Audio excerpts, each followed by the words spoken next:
तो इस लेक्चर में हम पढ़ रहे होंगे करंट के मैग्नेटिक इफेक्ट्स के बारे में, बल्कि हम करंट तक पहुंचेंगे ही नहीं। ऐसा नहीं है कि करंट ने मैग्नेटिक इफेक्ट प्रोड्यूस किया वहां हम अभी पहुंच जाएंगे, अभी तो हम उससे पहले की चीज पे चलेंगे। बल्कि जब ये चीजें रिलेट हुई तब पता लगा था कि इलेक्ट्रोमैग्नेटिज्म कोई एक चीज है। उससे पहले तो लोग मैग्नेट मैग्नेट तो एक बहुत अलग चीज मानते थे। मैग्नेट, जिसको हिंदी में शायद हम चुंबक बोल देते हैं, है ना। मैग्नेट चुंबक को ही तो बोलते हैं मैग्नेट। तो मैग्नेट आपने देखे भी हैं, छोटे बच्चे उनसे खेलते भी रहते थे। आजकल तो खिलौने बहुत बहुत आने लगे, नहीं तो हम हमारे टाइम पे तो बच्चे वो चुंबक लेके ही खेलते रहते थे।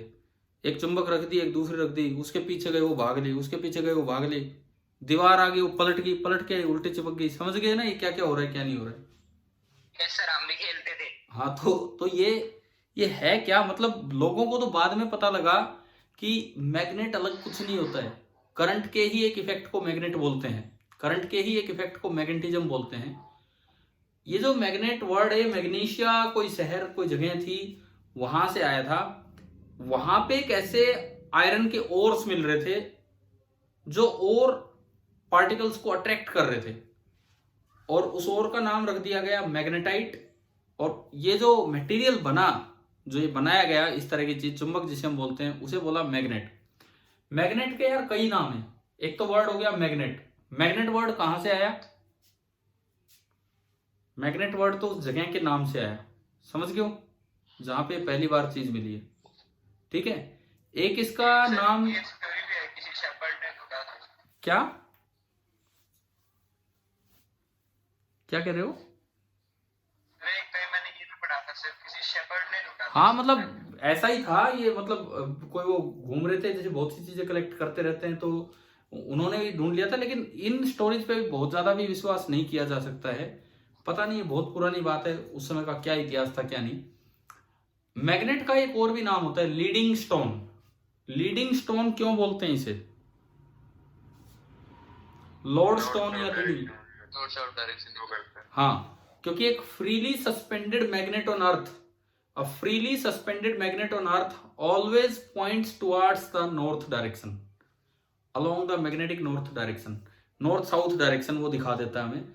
अब मैंने आपको शायद पहले कभी ये भी सिखाया है, अर्थ पे नॉर्थ किधर होता है साउथ किधर, बताया था ना एक दिन, धरती गोल है वो बना के। ठीक है, ठीक है, ठीक है। तो इसका मतलब एक मैग्नेट से आप ये पता लगा सकते हो कि इधर जाओगे तो धरती के नॉर्थ पोल की तरफ आप जा रहे हो, ये आपको पता लग जाएगा। ये और ये लीडिंग डायरेक्शन का काम कहाँ करता था? जब देखो, जो समुद्र होते हैं, सी, भाई पता नहीं कितने बच्चों में, आप में से कितने बच्चों ने सी के दर्शन किए हैं, समुद्र को देखा है प्रैक्टिकली ओरिजिनली? क्या कोई गया है किसी? सर आपकी वॉइस रुक रुक के आ रही है। सर आपकी वॉइस आ रही है। मैं दोबारा बोलता हूँ, क्या किसी बच्चे ने आज तक सी देखा है, ओरिजिनल सी, जाके कि भाई कैसा है? कौन सा कौन सा सी देखा था बताओ? अरेबियन सी, अरेबियन सी देखा था आपने? ठीक है, तो सुनो पैसिफिक सी। भाई, जिसने जो भी देखा आप सुनो। ये जो सी जो आपने देखा होगा, आपको उसका एक साइड एंड दिखेगा बस, जिधर आप खड़े हो।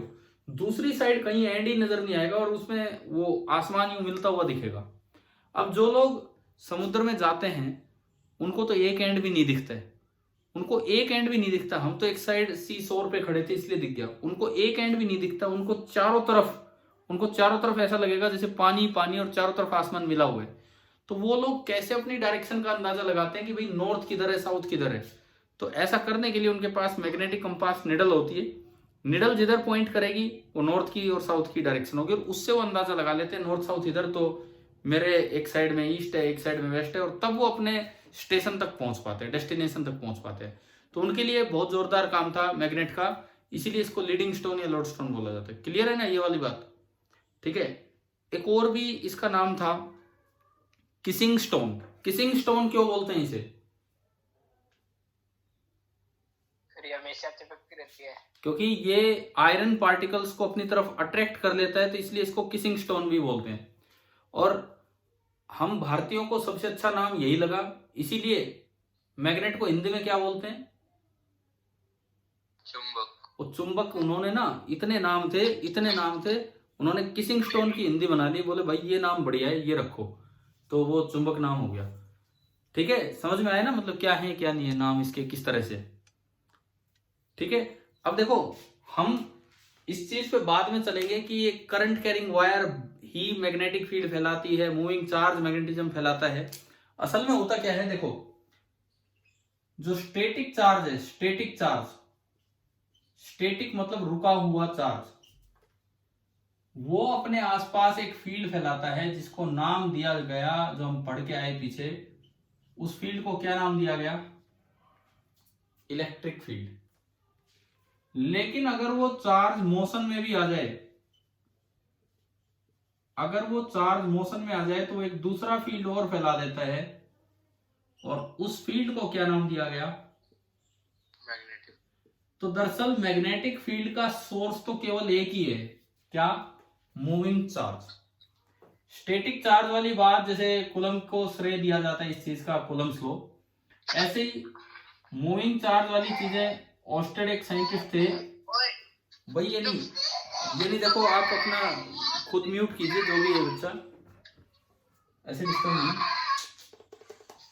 ये जो ऑस्टेड जो साइंटिस्ट थे, इन्होंने बताया कि इस तरह से कुछ रिलेशन है, बाद में इसमें और भी नाम जुड़े, एम्पियर, बायो सेवर, ये कई नाम आए, कई साइंटिस्ट आए जिनसे ये पता लगा कि मूविंग चार्ज ही मैग्नेटिक फील्ड फैलाता है।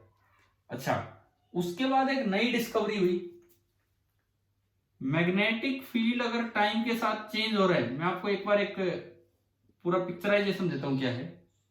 मैग्नेटिक फील्ड अगर टाइम के साथ चेंज हो रहा है, फंक्शन ऑफ टाइम मतलब वो टाइम के साथ चेंज हो रहा है, तो वो एक नया फील्ड फैला देता है अगेन, उसको भी कौन सा फील्ड बोला हमने, इलेक्ट्रिक फील्ड। इलेक्ट्रिक फील्ड फैलने के दो तरीके, या तो रेस्ट वाला चार्ज, या तो चार्ज इलेक्ट्रिक फील्ड फैला रहा होगा, या मोशन वाला मैग्नेटिक फील्ड। मैग्नेटिक फील्ड अगर टाइम के साथ चेंज होगा तो वो भी इलेक्ट्रिक फील्ड फैलाएगा। ये डिस्कवरी की थी दो लोगों ने independently, Michael Faraday and Henry. Faraday और हेनरी ने ये डिस्कवरी की थी कि मैग्नेटिक फील्ड से इलेक्ट्रिक फील्ड फैल जाता है।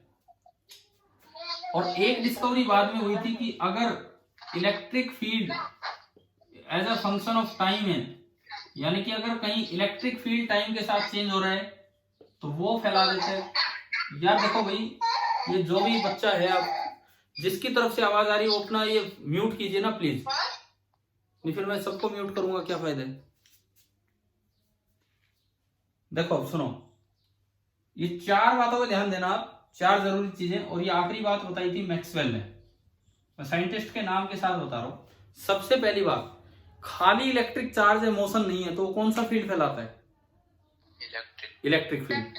अगर चार्ज इन मोशन आ जाए तो वो कौन सा फील्ड फैलाएगा, मैग्नेटिक फील्ड। यहां तक जाके लगा कि चार्ज से मैग्नेटिज्म रिलेटेड है, तो ब्रांच का नाम बन गया इलेक्ट्रोमैग्नेटिज्म, ब्रांच का नाम बन गया इलेक्ट्रोमैग्नेटिज्म।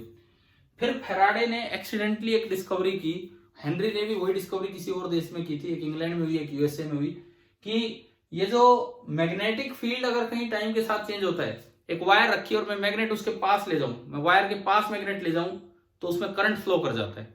यानी कि अगर मैग्नेटिक फील्ड टाइम के साथ चेंज होगा तो वो इलेक्ट्रिक फील्ड जनरेट कर देता है। ये आपके 10th के सिलेबस में भी है, और इस फिनोमिना को बोलते हैं ईएमआई। इसी यूनिट में चल के आगे आएगा, जो हम ये यूनिट पढ़ने वाले, इसमें आगे आएगा electromagnetic induction.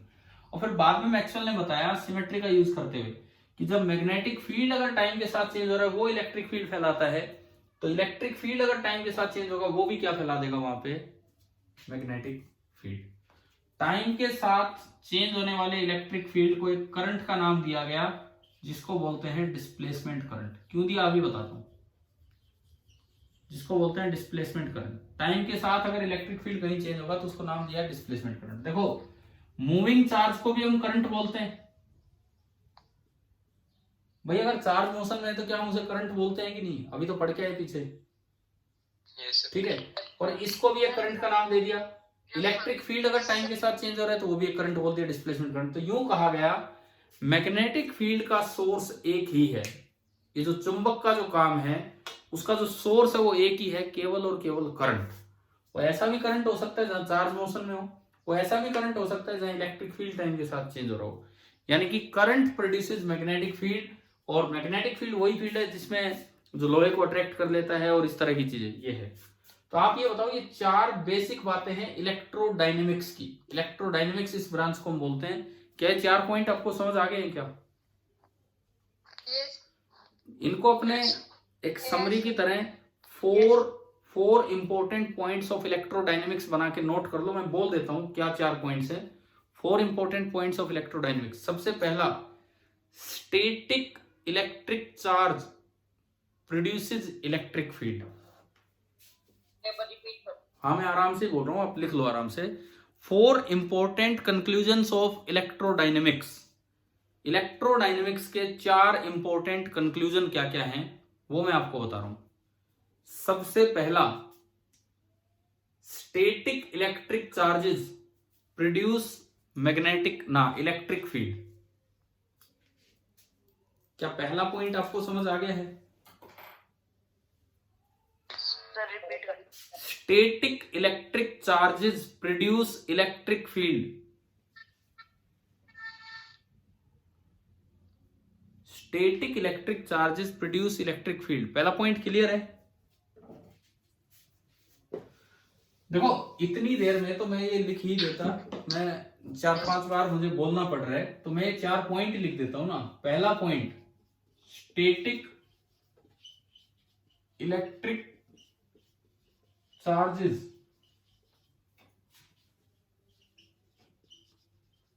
Produce electric field. जो स्टैटिक इलेक्ट्रिक चार्ज है वो आपके इलेक्ट्रिक फील्ड प्रोड्यूस करते हैं। दूसरा point, moving charges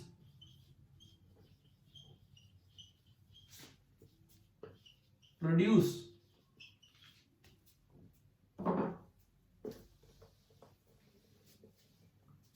magnetic field. Moving charges मतलब करंट। मूविंग चार्जेस के ब्रैकेट में आप करंट भी लिख सकते हो।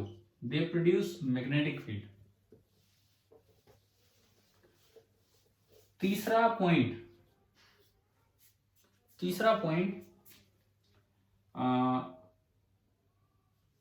इलेक्ट्रिक फील्ड, इसको शॉर्ट में ऐसे लिख रहा हूं ना, मैग्नेटिक फील्ड मैं शॉर्ट में ऐसे लिख रहा हूं। मैग्नेटिक फील्ड का सिंबल हम बी देते हैं। ये जो मैग्नेटिक फील्ड है इसका सिंबल बी देते हैं, इलेक्ट्रिक फील्ड का सिंबल ई देते हैं। तो magnetic field varying with time, magnetic field जो टाइम के साथ चेंज होता है प्रोड्यूसेस इलेक्ट्रिक फील्ड। और चौथा point, electric field varying with time,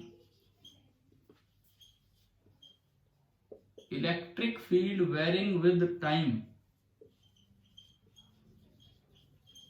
produces magnetic field. वो इलेक्ट्रिक फील्ड जो टाइम के साथ चेंज हो रहे हैं वो क्या फैला देंगे? Magnetic field. कुल मिला के ये चार बातें। ये यहां पे था आपका कूलम्स लॉ, ये हम इस चैप्टर में पढ़ेंगे। ये वाला जो काम है ये अभी हम जो अगले 3-4 दिन में पढ़ना वो ये है। ये आपका माइकल फैराडे ने बताया था और इस प्रोसेस को बोलते हैं ईएमआई, इलेक्ट्रोमैग्नेटिक इंडक्शन। और चौथे वाले जो करंट है ई, टाइम के साथ चेंज होना है, इसको हम नाम दे देते हैं डिस्प्लेसमेंट करंट। ये आपका होता है डिस्प्लेसमेंट करंट। बताओ क्या ये चार बातें समझ आ गई हैं क्या? Yes, sir. Yes, sir. ठीक है। देखो, एक तो हमें ये चीज 10th में नहीं पढ़नी है, ये क्लास 10th में ये नहीं पढ़ना, ये हम पढ़ चुके हैं, इसकी बहुत बारी डिटेल में नहीं जाना। अब हमें डिटेल में चलना होगा इस चैप्टर में। ये जो आज आप चैप्टर स्टार्ट कर रहे हैं, ये आपका एनसीईआरटी का चैप्टर नंबर 13 होगा, magnetic effects of electric current. Chapter number 13 NCERT class 10th का। तो उसमें आपको ये दो इफेक्ट्स स्टडी करने हैं। ये दो इफेक्ट नोट हो गए हैं ये? Yes, sir. Yes, sir. ठीक है, चले हम आगे बढ़े। फिर इसके बाद मिटा रहा हूं मैं ये।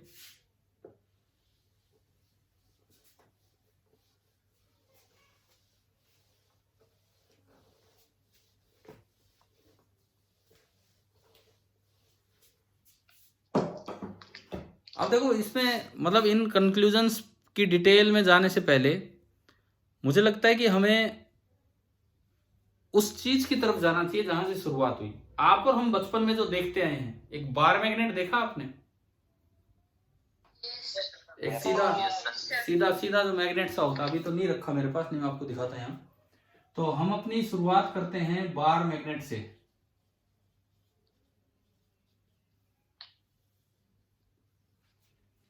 एक बार मैग्नेट क्या होता है वहां से हम शुरुआत कर रहे हैं। देखो एक बार की तरह इस शेप का एक मैग्नेट होता है, इस शेप का एक मैग्नेट होता है जो सिंपली आपने यूं बना रखा है। अब एक चीज पाई गई कि धरती पे, चंद्रमा पे नहीं और किसी प्लेनेट पे नहीं, धरती पे जब भी आप किसी जगह पे एक बार मैग्नेट को फ्रीली सस्पेंड कर रहे थे और छोड़ रहे थे तो वो अपने आप घूम के एक ही डायरेक्शन में जा रहा था। कौन सी डायरेक्शन में? नॉर्थ साउथ डायरेक्शन में, नॉर्थ साउथ डायरेक्शन में जा रहा था। जैसे मान लो, हाँ नॉर्थ साउथ डायरेक्शन में। जैसे सपोज कोई भी, मैं एक बार फिर से अर्थ की तरह अर्थ को बना के चलूं ताकि एक बार फिर वो काम रिपीट हो। सपोज ये हमारी ग्रीन अर्थ है, ये अर्थ है, ये है हमारा axis of rotation of earth. तो हम जानते हैं कि this is north pole and this is south pole.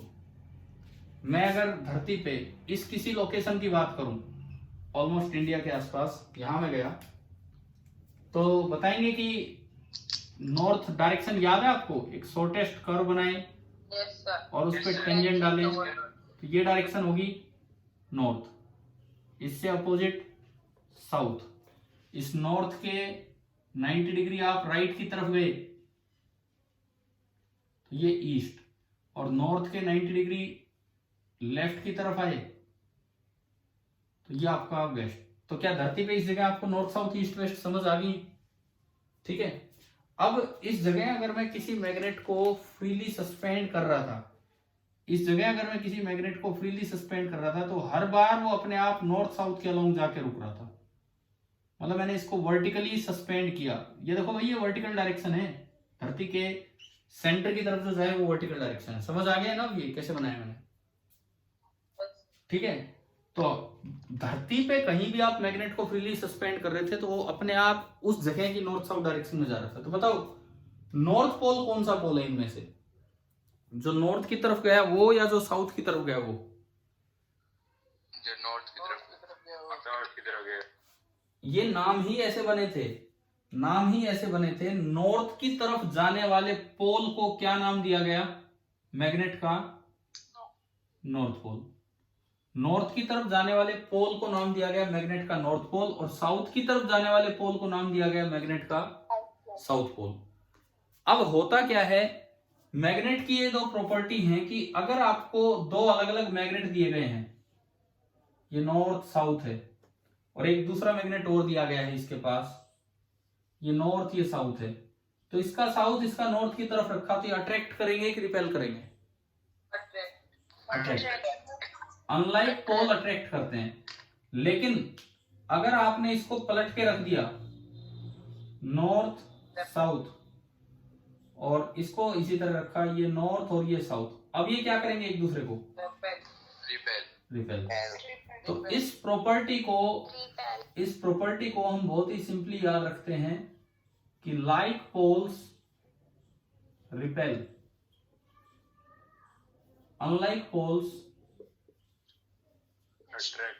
Attract. लेकिन इस चीज को यहां गलत मत लगा देना। बहुत से बच्चे यहां गलत लगा जाते हैं।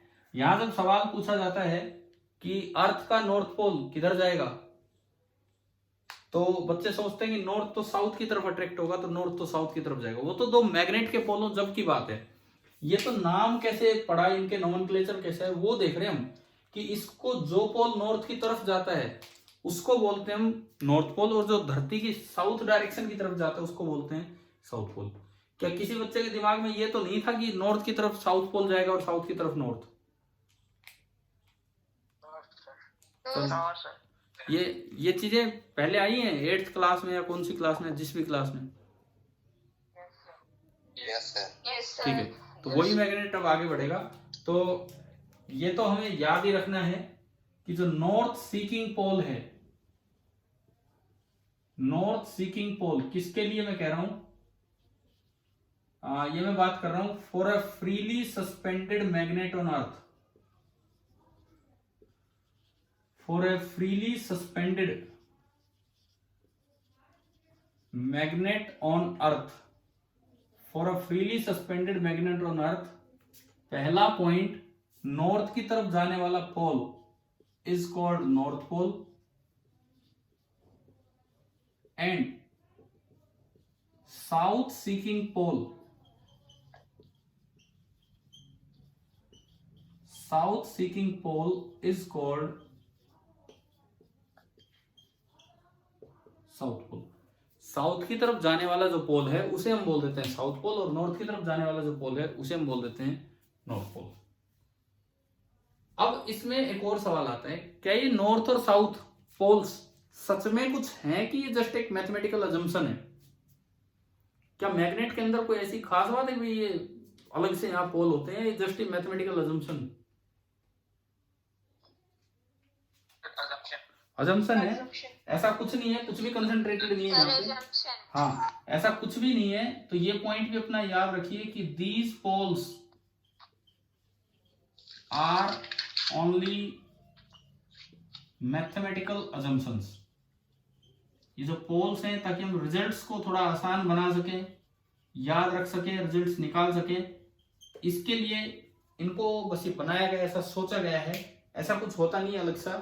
These are only mathematical assumptions. अगला सवाल,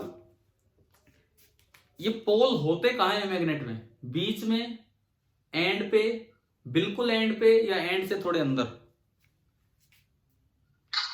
सर एंड पे ना, बिल्कुल एंड पे नहीं होते हैं।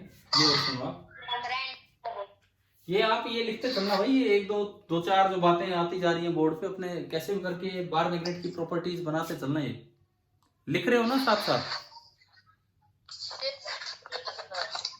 ठीक है, मैं देख भी रहा हूं आप लोगों को, तो आप प्लीज इसको ढंग से लिखते चलें। अब सुनिए, ये जो बार मैग्नेट है, मैं इसके लेंथ के बारे में बताता हूं थोड़ा सा। मिटा दूं कुछ अगर हो गया है तो?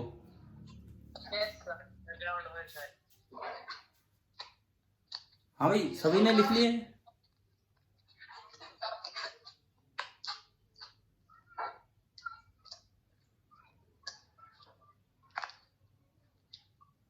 चलिए मैं इसको मिटाता हूं।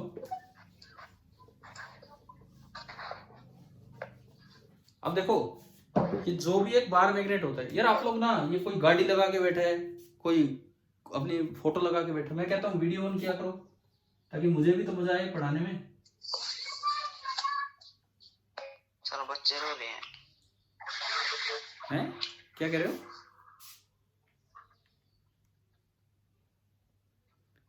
देखो, मैं तो बार बार आपकी स्क्रीन की तरफ देखता हूं, तो मुझे यही दिखते रहते हैं, कोई अजीब सी फोटो, कोई कुछ। चित्रेश 10th F1, आप तो यार ड्राई दोगे, इस तरह का काम कर रखा आपने।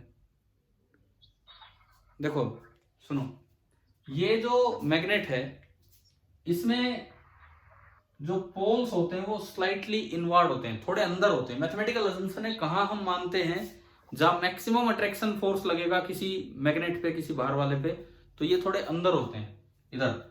अब इसमें देखो, ये जो एंड टू एंड लेंथ है, एंड टू एंड लेंथ, इसे बोलते हैं geometrical length. End to end length जो होती है मैग्नेट की, वो बोली जाती है geometrical length. End to end length तो ये है। और जो पोल टू पोल लेंथ होती है, पोल थोड़े से अंदर होते हैं, पोल टू पोल लेंथ, उसे बोल देते हैं LM, मैग्नेटिक लेंथ। ये जो पोल टू पोल लेंथ है, this is LM, magnetic length. और ये LG जो होता है, this is slightly greater than magnetic length. ये ध्यान रखना, एक बार मैग्नेट में अक्सर दो तरह की लेंथ्स होती हैं, एक कॉर्नर से कॉर्नर, एंड से एंड तक की लेंथ, वो तो है ज्योमेट्रिक लेंथ। पोल से पोल तक की लेंथ मैग्नेटिक लेंथ, और मैग्नेटिक लेंथ थोड़ी कम होती है, नियरली 0.8 टाइम्स होती है। तो ये इस तरह का काम होता है। क्या ये पॉइंट समझ आया? सर दोबारा बता। एक कोई मैग्नेट है, ये मेरे पास मैग्नेट है। ज्योमेट्रिक लेंथ का मतलब है मैग्नेट की पूरी लंबाई, मैग्नेट के एंड से लेके एंड तक की लंबाई, वो है आपकी geometric length.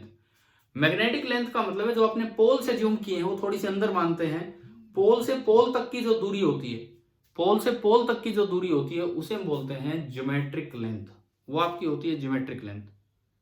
Clear?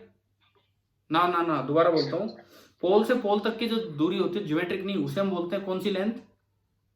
Magnetic length. End to end जो डिस्टेंस होती है geometric length, pole to pole जो डिस्टेंस होती है magnetic length, end to end distance थोड़ी बड़ी होगी, पोल टू पोल डिस्टेंस थोड़ी छोटी होगी। तो magnetic length is slightly smaller than geometric length. आप बताएं क्या है, दोनों तरह की लेंथ समझ आ गई है बार मैग्नेट की? Yes sir. कोई डाउट है तो पूछो अभी। सर ये पोल्स एकदम एंड पे नहीं हो सकते? पोल क्या कह रहे हो? सर एंड्स पे नहीं हो सकते ना, poles? नहीं होते, हो सकते तो कहीं भी हो सकते, लेकिन ये मिलते नहीं है एंड्स पे। पोल दरअसल ऐसे चेक किया जाता है, आपने एक लोहे का बुरादा लिया, लोहे के छोटे छोटे पीसेज ले लिए और उसमें आपने उस मैग्नेट को डाल दिया, फिर आपने मैग्नेट उठाया, जिस जगह पे मैक्सिमम क्राउडिंग है, जिस जगह पे मैक्सिमम क्राउडिंग है आयरन फेलिंग्स की, आयरन पार्टिकल्स की जो चिपक गए हैं, उन ठिकानों को बोलते हैं पोल्स। तो हमेशा यूं पाया गया है कि जो पोल्स होते हैं उस एंड से थोड़ा सा कहाँ होते हैं, अंदर होते हैं। और इन सब के पीछे की फिजिक्स भी है, ऐसा नहीं है कि इनके पीछे का रीजन नहीं है, बट हम वो अभी इसकी डिटेल में नहीं जा रहे कि भाई ये कौन सा मैग्नेटिक मोमेंट होता है, क्या होता है, क्यों ऐसा होता है। तो आपको बस ये पता लगा, ये याद रखना है कि जो पोल्स होते हैं वो थोड़े से एंड से अंदर की तरफ होते हैं। क्लियर है यहां तक? ठीक है, ठीक है। अच्छा, तो देखिए अभी और आगे बढ़ते हैं, इसमें बार मैग्नेट में ही हम आगे चल रहे हैं। एक मान लो आपको ये दिया गया है, आपको एक मैग्नेट दे दिया, एक मैग्नेट दे दिया, सामने एक और पीस रखा है। आप कैसे पता लगाएंगे कि सामने वाला पीस आयरन है या मैग्नेट है? कैसे पता लगाएंगे? सर मैग्नेट को उसके दोनों साइड लेके जाके देख सकते हैं। हाँ, देखो मेरे को ये मैग्नेट बता रखा भाई, ये एक मैग्नेट है, मेरे पास ये कोई पीस है जो मुझे चेक करना है कि ये आयरन है या मैग्नेट है, और ये मेरे पास है ही मैग्नेट। आयरन यूज कर सकते हैं अट्रैक्शन के लिए। देखो दोबारा सुनो, हम क्या देखना चाह रहे हैं, हम सिंपली यूं चेक करना चाह रहे हैं कि सामने वाला पीस आयरन है या मैग्नेट है। तो सबसे पहले मैं एक मैग्नेट लेके आया, मैग्नेट इधर की तरफ रखा, अट्रैक्ट कर लिया, फिर आपने इसका पार्ट बदला तब भी अट्रैक्ट कर लिया। अगर ये मैग्नेट उस चीज को दोनों साइड से अट्रैक्ट कर रहा है तो सामने वाली चीज क्या है? आयरन। और अगर ये मैग्नेट एक साइड से उसको अट्रैक्ट करता है और एक साइड से रिपेल कर देता है तो सामने वाली चीज क्या है? मैग्नेट। यानी कि अट्रैक्शन से डिसाइड नहीं हुआ, अट्रैक्शन तो मैग्नेट को भी करता है अपोजिट पोल पे, और अट्रैक्शन तो मैग्नेट आयरन को भी करता है, लेकिन रिपल्सन अगर होगा तो वो मैग्नेट को ही रिपेल करेगा। तो अगेन यहां पे एक और वैसा ही पॉइंट आया जो कभी आपने इलेक्ट्रोस्टैटिक्स में पढ़ा था, repulsion is the sure test. ये कभी पढ़ा था क्या ऐसा पॉइंट इलेक्ट्रोस्टैटिक्स? तो बिल्कुल वही पॉइंट यहां बन गया। हाँ, वो जो इंडक्शन में हमने पढ़ा था वही चीज यहां बन गई कि अगर आपको ये पता करना हो कि सामने जो रखा है वो आयरन है कि मैग्नेट है, अट्रैक्शन से नहीं पता लगता, लेकिन अगर उसने रिपेल कर दिया तो ये पक्का हो गया कि वो आयरन रही है, फिर तो वो क्या है? मैग्नेट है। तो एक हमारी प्रॉपर्टी ये ऐड हो जाती है, repulsion is the sure test for distinguishing, repulsion is the sure test for distinguishing between an iron piece and a magnet.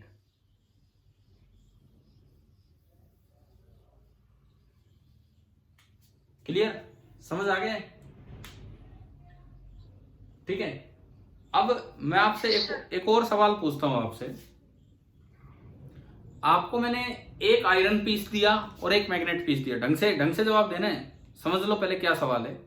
आपको मैंने एक आयरन दिया और एक मैग्नेट दिया, ठीक है,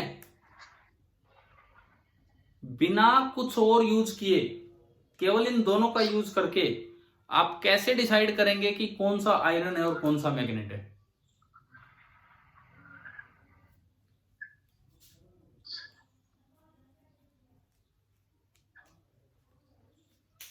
मैग्नेट होगी तो उसमें छोटे छोटे पार्टिकल्स चिपके होंगे। मैं कह रहा हूं कोई पास कर देंगे सर, जो जिसको ज्यादा फोर्स अट्रैक्ट करेगा। ना सुनो, एक बात बताओ, पहले तो मेरा सवाल सुनो, फिर मैं आपकी बात करता हूं। मैंने कहा आपके पास 2 ये पीस दे दिए, मुझे कोई और उसको बीच में स्प्रेड कर लेंगे। मुझे नहीं सर, उसको एट अ पर्टिकुलर डिस्टेंस पे रखेंगे और जो चीज अट्रैक्ट होगी वो आयरन होगी। अट्रैक्ट तो दोनों ही होंगे, ऐसा कैसे हो सकता है एक अट्रैक्ट हो? भाई न्यूटन थर्ड लॉ, जितना फोर्स इस पे लगेगा उतना इस पे लगेगा। सर मैग्नेट को, सर दोनों को ब्रेक नहीं करना भाई, ब्रेक नहीं करना, तोड़फोड़ नहीं करनी। मुझे कहा है बस ये दो, आप इतना आसानी से ब्रेक कैसे कर लोगे? आप आयरन को कैसे तोड़ सकते हो? आप मैग्नेट को कैसे तोड़ सकते हो? आप ये बताओ। और मान लो ब्रेक कर भी लिया तो उससे हो क्या जाएगा? सर फिर रिपल्शन चेक हो जाएगा। चलो ठीक है, आपने एक तरीका बताया।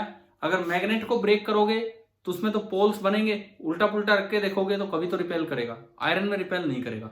अब ये एक साधारण मानव के लिए लोहे को तोड़ना और इतना आसान काम नहीं है। मैंने कहा मेरे पास और कोई तीसरी चीज नहीं है, कोई हथौड़ा वगैरह नहीं है, कुछ नहीं है। मेरे को तो बस बिना टूट फूट के किसी ने आपसे दिया है ये कि भाई एक आयरन पीस है और एक मैग्नेट पीस है, बता दो कौन सा क्या है, कैसे डिसाइड करें बताओ सोच के। एक बच्चे ने कहा जो ज्यादा अट्रैक्ट करेगा, एक सुनो, एक बच्चे ने कहा जो ज्यादा अट्रैक्ट करेगा वो मैग्नेट है, कम अट्रैक्ट करेगा वो आयरन। अरे अट्रैक्शन तो बराबर होगा, अब दो को रखोगे अट्रैक्ट कर रहे हैं, भाई Newton third law, action reaction equal and opposite होते हैं। हाँ बताओ भाई, और कोई लड़कियों में से भी तो बोलिए, कोई तो जवाब दीजिए।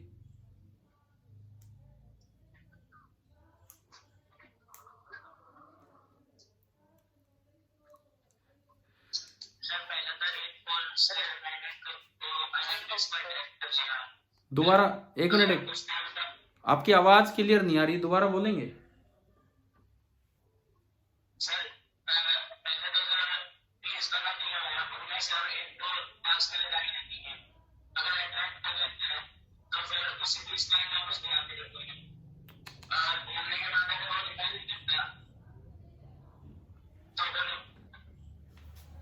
भाई मेरे को समझ ही नहीं आया, सुना ही नहीं दे पा रहा कि क्या आप बोलना चाह रहे हैं। लेकिन मेरी इस बात का ध्यान रखें, आपको किसी तीसरी चीज का यूज नहीं करना है, केवल इन दो चीजों का यूज करते हुए आपको ये बताना है कि इनमें से कौन सा आयरन है और कौन सा मैग्नेट है। सर मेटल को फ्रीली सस्पेंड करेंगे तो नॉर्थ साउथ। सुनो ये ठीक है, ये एक अच्छी सी बात इन्होंने बताई है कि अगर आप फ्रीली सस्पेंड कर दें एक मैग्नेट को, लेकिन मेरे पास ऐसी कोई रस्सी नहीं है कि जिससे मैं उनको फ्रीली सस्पेंड कर पाऊं, और यूं पकड़ के तो आप जहां चाहोगे वहीं रह जाएगा। एक रस्सी से मैं फ्रीली सस्पेंड करूं, धरती पे आप हैं तो मैग्नेट तो हमेशा एक ही डायरेक्शन में रहेगा, आयरन को जहां छोड़ दोगे वहां होगा। लेकिन मेरे पास रस्सी भी नहीं है, और ये क्या भरोसा मैं अर्थ पे हूं, हो सकता है मैं तो मून पे हूं। मतलब ऐसा कुछ भी नहीं दिया गया है कि आपको तीसरी चीज यूज करें। केवल इन दो का यूज करके आप ये कैसे डिसाइड करेंगे कि कौन सा आयरन है कौन सा मैग्नेट। अब ये बताओ, क्या हर बच्चे को सवाल समझ आ चुका है क्या? ठीक है, आप लोगों ने ठीक ठाक से जवाब भी दिए हैं, लेकिन उनमें हर बार किसी न किसी थर्ड चीज का यूज हुआ ही है। तो अब आप इसमें बताओ क्या होगा।